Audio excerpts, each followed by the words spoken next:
Assalamualaikum warahmatullahi wabarakatuh. Selamat pagi teman-teman penegak. Salam Pramuka. Bertemu lagi di pagi ini pekan pertemuan keempat latihan Pramuka daring SMK PGRI 2 Sidoarjo, golongan penegak dengan tema Sejarah Pramuka Indonesia.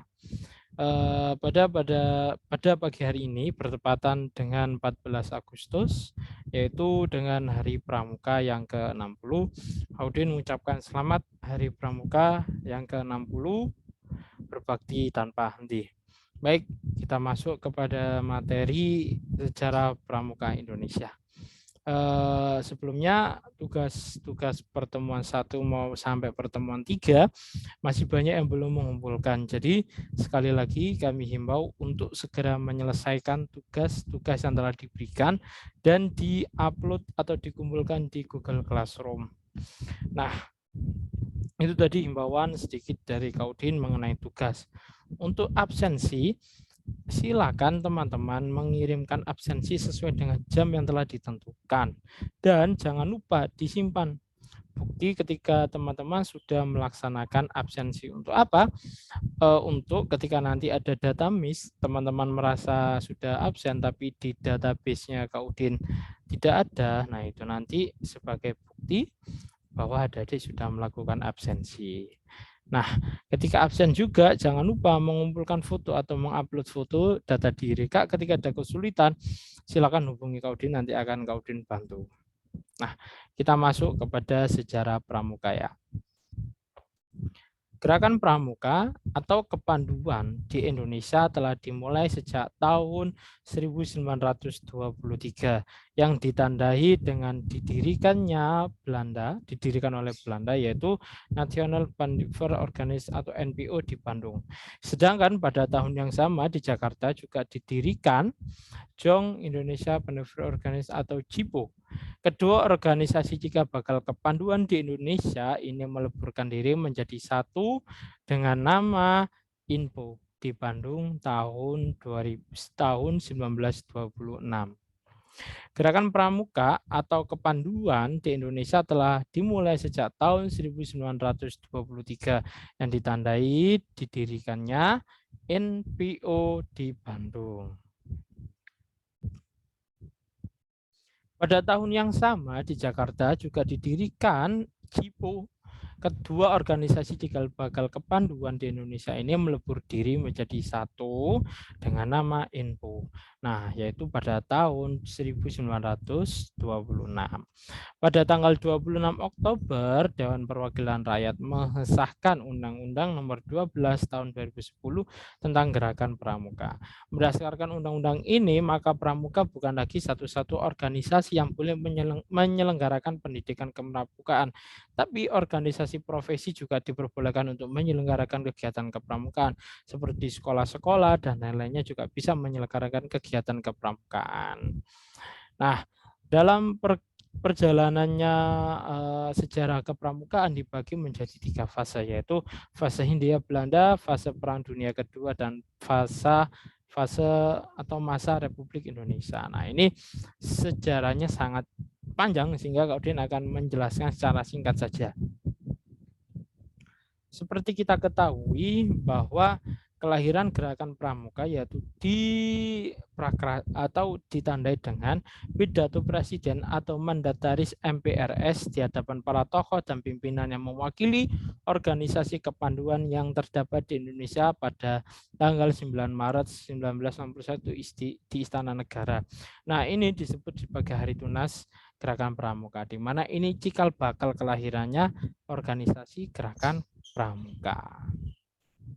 Selanjutnya, diterbitkannya keputusan Presiden nomor 238 tahun 1961 pada tanggal 20 Mei 1961 tentang Gerakan Pramuka yang menetapkan Gerakan Pramuka sebagai satu-satunya organisasi kepanduan yang ditugaskan menyelenggarakan pendidikan kepanduan bagi anak-anak dan pemuda di Indonesia serta mengesahkan anggaran dasar Gerakan Pramuka yang dijadikan pedoman, petunjuk dan pegangan bagi para pengelola gerakan pramuka dalam menjalankan tugasnya.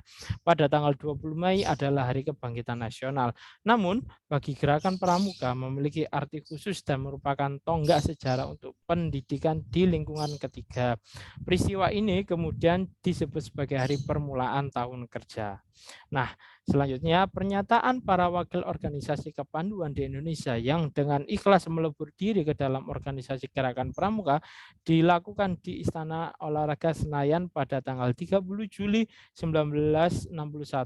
Peristiwa ini disebut sebagai Hari Ikrar Gerakan Pramuka. Jadi ada banyak sekali rentetan peristiwa-peristiwa yang melatar belakangi kelahiran gerakan pramuka. Nah, ini yang menjadi dan kita peringati setiap 14 Agustus sebagai Hari Pramuka, di mana pelantikan Mapinas, Kuarnas, dan Kuarani di Istana Negara, serta penganugerahan panji-panji gerakan pramuka yaitu pada tanggal 14 Agustus tahun 1961. Selain itu, pelantikan pengurus gerakan pramuka pada tanggal 14 Agustus 1961 dilangsungkan defil pramuka yang bertujuan untuk memperkenalkan secara resmi gerakan pramuka kepada khalayak umum. Sejak tanggal itulah tanggal 14 Agustus disebut sebagai Hari Pramuka. Nah, sekarang kita pada tanggal 14 Agustus memperingati Hari Pramuka yang ke-60 dengan tema berbakti tanpa henti. Nah, gerakan pramuka kapan diperkenalkan? Gerakan pramuka secara resmi diperkenalkan kepada seluruh rakyat Indonesia pada tanggal 14 Agustus tahun 1961. Bukan di ibu kota saja, tetapi juga di tempat-tempat yang penting yang ada di Indonesia. Di Jakarta, sekitar 10.000 anggota gerakan pramuka mengadakan apel besar yang diikuti dengan pawai pembangunan dan defil di depan Presiden dan berkeliling Jakarta.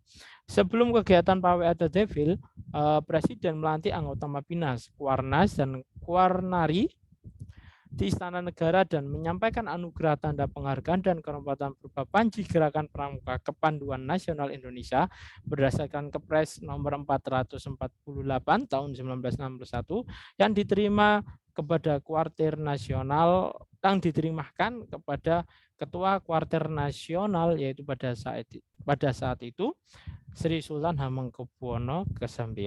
Nah, makanya Sri Sultan Hamengkubuwono ke-9 disebut juga sebagai Bapak Pramuka Indonesia. Kalau Bapak Pandu Dunia, Lord Baden Powell. Jadi tahu ya perbedaannya antara kepanduan dan gerakan kepramukaan. Gerakan pramuka hanya ada di Indonesia, tapi kepanduan ada di berbagai negara. Oke, kita lanjut.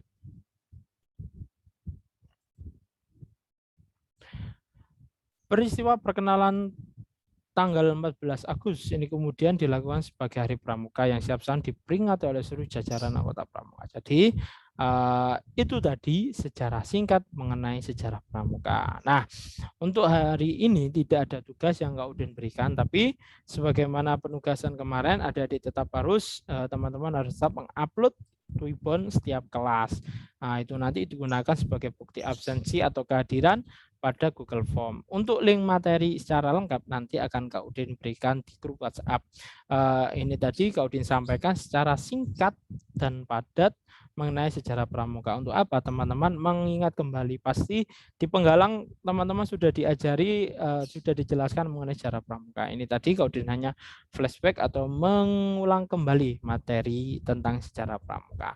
Demikian pertemuan keempat Kak Udin akhiri dengan singkat. Selamat sekali lagi, selamat Hari Pramuka yang ke-60 Bakti Tanpa Henti. Kemudian akhiri, wassalamualaikum warahmatullahi wabarakatuh.